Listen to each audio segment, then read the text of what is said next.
আসসালামু আলাইকুম। ফারজানা ইয়াসমিন স্বাগত জানাচ্ছি এনটিভির সকালের খবরে। গ্রাউন্ড সিমেন্ট শিরোনাম দেখছিলেন, এবার পুরো খবর।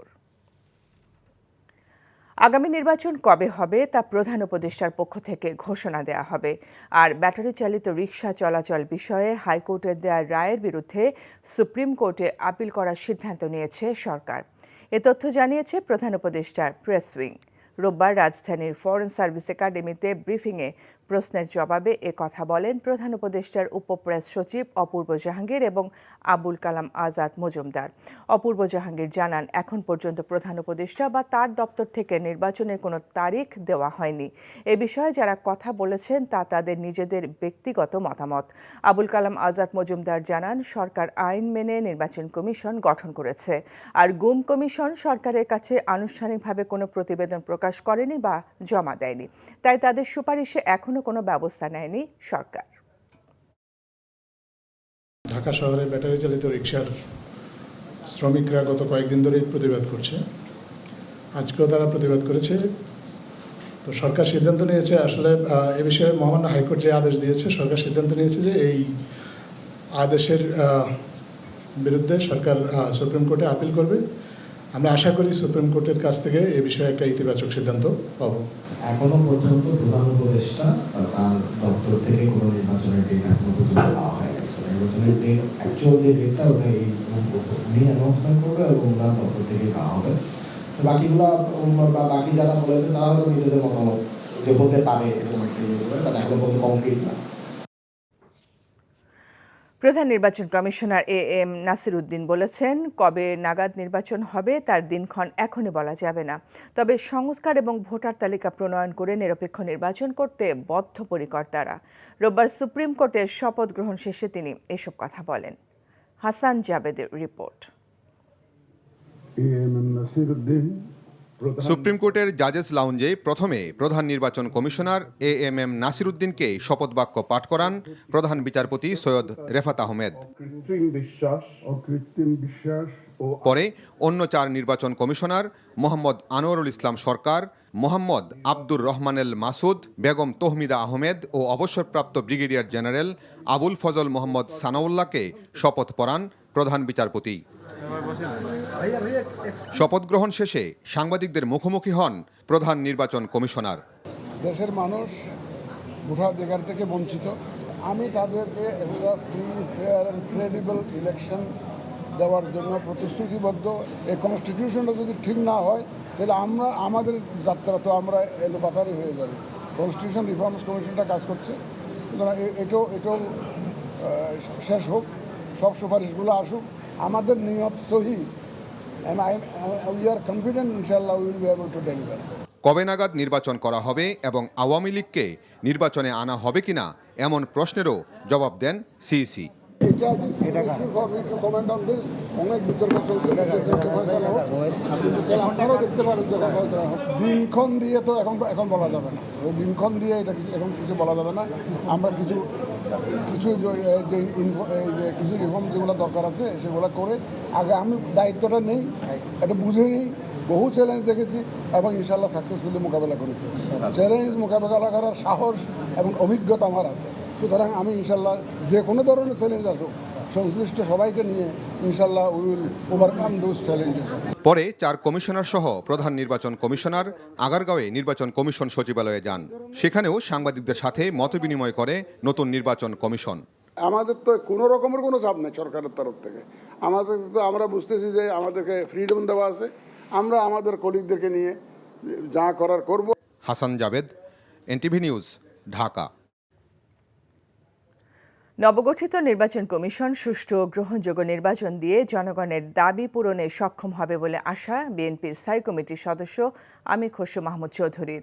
আর স্বৈরশাসন থেকে গণতন্ত্রে ফিরতে দ্রুত সংস্কার শেষে নির্বাচন দেওয়ার তাগিদ দিলেন ডক্টর মঈন খান। রোববার রাজধানীতে আলাদা অনুষ্ঠানে কথা বলেন তারা। মইদুল ইসলামের রিপোর্ট।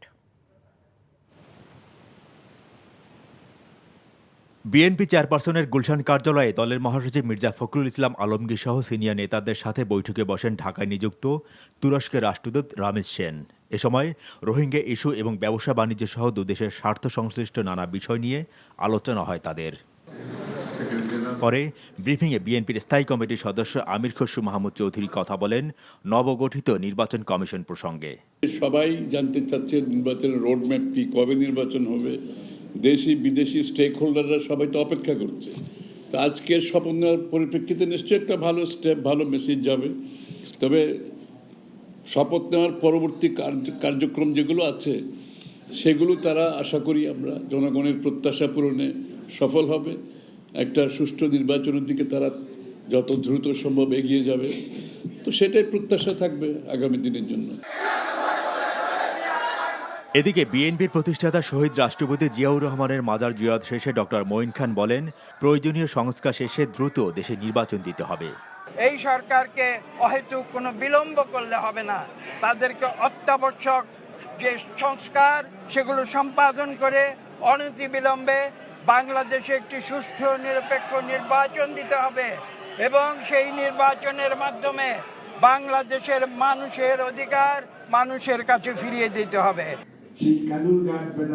এদিকে জাতীয় প্রেস ক্লাবে এক অনুষ্ঠানে বিএনপির স্থায়ী কমিটির সদস্য ডাক্তার AZM জাহিদ হোসেন বলেন, রাষ্ট্র মেরামতের জন্য বিএনপির ঘোষিত 31 দফা বাস্তবায়ন হলে দেশে প্রকৃত সংস্কার হবে। 31 দফা রাষ্ট্র মেরামতের কর্মসূচি, সংস্কার কর্মসূচি ঘোষণা করেছেন, যার নেতৃত্ব দিচ্ছেন তারেক রহমান, এবং যেটি আজকে জনগণের 31 দফা রাষ্ট্র সংস্কারের প্রস্তাবনা। বিএনপি শুধু নিজের কথা বলে তা না, বিএনপি রাষ্ট্রের কথা বলে, আগামী দিনের কথা বলে, এবং সংস্কার একটি চলমান প্রক্রিয়া। এ সময় তিনি বলেন, দেশের শৃঙ্খলা বজায় রাখতে সবাইকে সতর্ক থাকতে হবে। মইদুল ইসলাম, NTV নিউজ, ঢাকা। আওয়ামী লীগ সরকারের তৈরি আইনের অধীনে নির্বাচন কমিশন গঠন এবং কমিশনারদের নিয়োগকে প্রত্যাখ্যান করেছে জাতীয় নাগরিক কমিটি। নির্বাচন ব্যবস্থা সংস্কারে প্রাপ্ত প্রস্তাবের আলোকে নতুন আইনের অধীনে নতুন নির্বাচন কমিশন গঠন করার আহ্বান জানায় সংগঠনটির নেতারা। রাজধানীর বাংলা মোটরে সংগঠনটির প্রধান কার্যালয়ে রোববার সংবাদ সম্মেলনে জানানো হয়, নির্বাচন ব্যবস্থার সংস্কারের লক্ষ্যে গঠিত কমিটি 31 ডিসেম্বরের মধ্যে নির্বাচন ব্যবস্থা সম্পর্কে সার্বিক প্রস্তাব পেশ করার কথা। অথচ তাদের প্রস্তাব দেওয়ার আগে রাজনৈতিক দলগুলোর চাপের কাছে নতি স্বীকার করে সরকার নির্বাচন কমিশন গঠন করতে বাধ্য হয়েছে। এটিকে গণঅভ্যুত্থানের কমিটমেন্টের সাথে বিশ্বাসঘাতকতার শামিল বলে মনে করছে জাতীয় নাগরিক কমিটি। সংগঠনটির নেতারা বলেন, জনগণ গণঅভ্যুত্থানের স্পিরিট বিরোধী কোনো সিদ্ধান্ত মেনে নেবে না। প্রাতিষ্ঠানিক সংস্কার শেষে নির্বাচনের আহ্বান জানানো হয় সংবাদ সম্মেলন থেকে। এবং সংস্কার হওয়া পর্যন্ত আগামীতে কোনো কিছু বাংলাদেশে আমরা আয়োজন করতে দেব না। আমরা চাই, বাংলাদেশের জনগণের কাছে আহ্বান জানাচ্ছি, আপনারা ঐক্যবদ্ধ হন। সংস্কার কমিশনের যে রিপোর্টগুলো এসেছে, জনগণের যে দাবি রয়েছে, গণ অভ্যুত্থানের যে স্পিরিট রয়েছে, সেগুলোর যদি কোনো ব্যত্যয় ঘটে তাহলে আমরা সেই আবার মাঠে ফিরে যাব এবং জনগণকে আমরা ঐক্যবদ্ধ করে জাতীয় নাগরিক কমিটি একসাথে সরকারে বর্তমান হোক, ভবিষ্যৎ হোক, গণ অভ্যুত্থানের স্পিরিটের বাইরে যারাই যাবে আমরা তাদের বিরুদ্ধে দুর্বার প্রতিরোধ আন্দোলন গড়ে তুলব। প্রথম আলোর সামনে বিক্ষোভকারীদের সঙ্গে আইন শৃঙ্খলা বাহিনীর ধাওয়া পাল্টা ধাওয়া হয়েছে। রোববার সন্ধ্যায় এই ঘটনা ঘটে। এ সময় বিক্ষোভকারীদের সরিয়ে দিতে পুলিশ টিয়ার শেল ও সাউন্ড গ্রেনেড ব্যবহার করেছে। এর আগে রোববার দুপুরে রাজধানীর কারওয়ান বাজারের প্রথম আলো কার্যালয়ের সামনে ভারতীয় আগ্রাসনের প্রতিবাদে জোড়া গরু জবেহ কর্মসূচি শুরু করে বিক্ষোভকারীরা।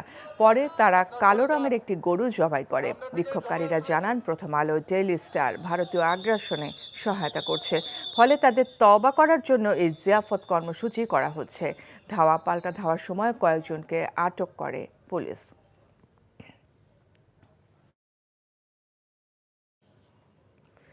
এনটিভির পরিচালক আলহাজ নুরুদ্দিন আহমেদকে SAARC global lifetime achievement অ্যাওয়ার্ডে ভূষিত করেছে সার্ক জার্নালিস্ট অ্যাসোসিয়েশন। রোববার নেপালে কাঠমান্ডুর KMC অডিটোরিয়ামে তাকে পুরস্কার প্রদান করা হয়। ফটো জার্নালিজমে অবদান রাখার জন্য বরেণ্য এই সাংবাদিকের হাতে SAARC global lifetime achievement award 2024 তুলে দেন নেপালের যোগাযোগ ও তথ্য প্রযুক্তি মন্ত্রী পৃথ্বী সুব্বা গুরং। এ সময় উপস্থিত ছিলেন নেপাল প্রেস কাউন্সিলের চেয়ারম্যান বলকৃষ্ণ বাসনেট।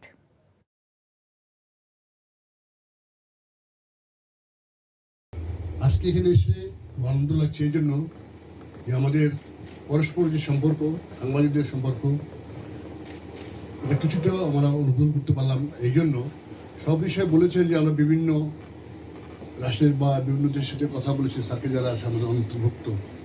আমি আশা করি আগামীতে আমাদের সভাপতি সাহেব বা কমিটি যারা আছেন, যেসব সার্ক সমুদ্র দেশগুলি আমাদের আছে তাদের সাথে যোগাযোগ করে একটা ভালো অনুষ্ঠান করো। বিশেষ করে মন্ত্রী মহোদয়, তার আরেকটা প্রোগ্রাম আছে, তারপরেও সে আমাদের প্রোগ্রামের জন্য ওয়েট করতেছিলেন, আমাদের আগে উনি চলে আসছেন, এই জন্য ওনার কাছে আমরা কৃতজ্ঞ। আগামীতে আমাদের এই সম্মেলন আরো অনেক বড় হবে এবং বাংলাদেশ, নেপাল, ইন্ডিয়া তার ভূমিকা পালন করবে বলে বিশ্বাস করি।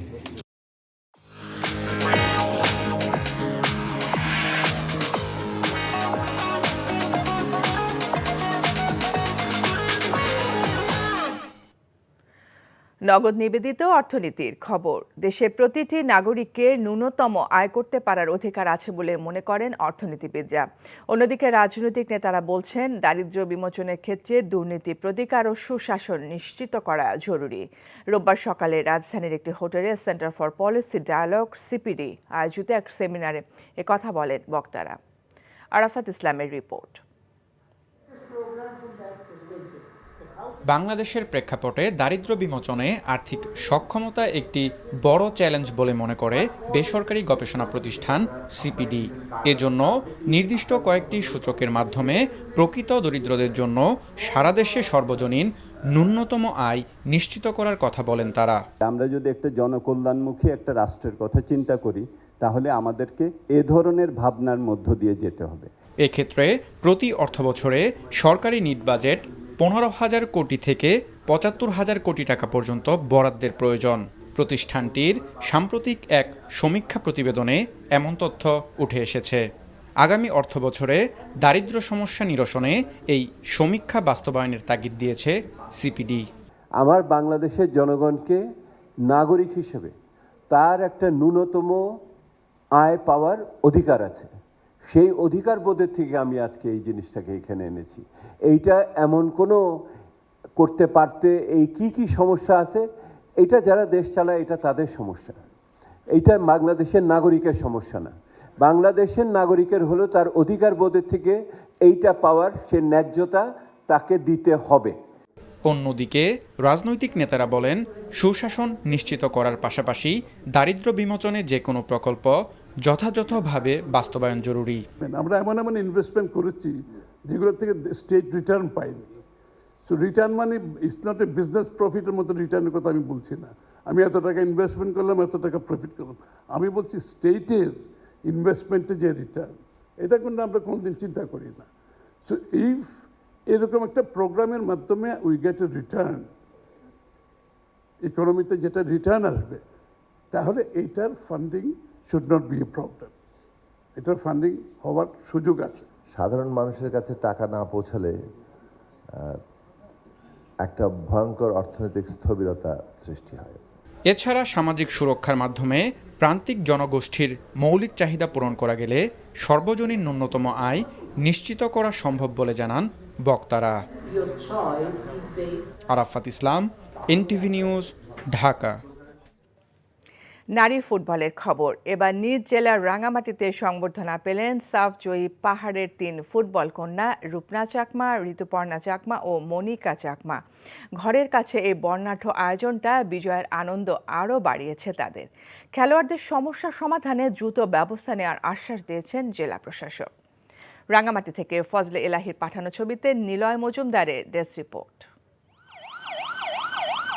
দেশকে দ্বিতীয়বার সাফের শিরোপা এনে দেওয়ার পর থেকে ভক্তদের ভালোবাসায় সিক্ত হচ্ছেন নারী ফুটবলাররা। এমন শোভাযাত্রা তাদের জন্য তো নতুন নয়।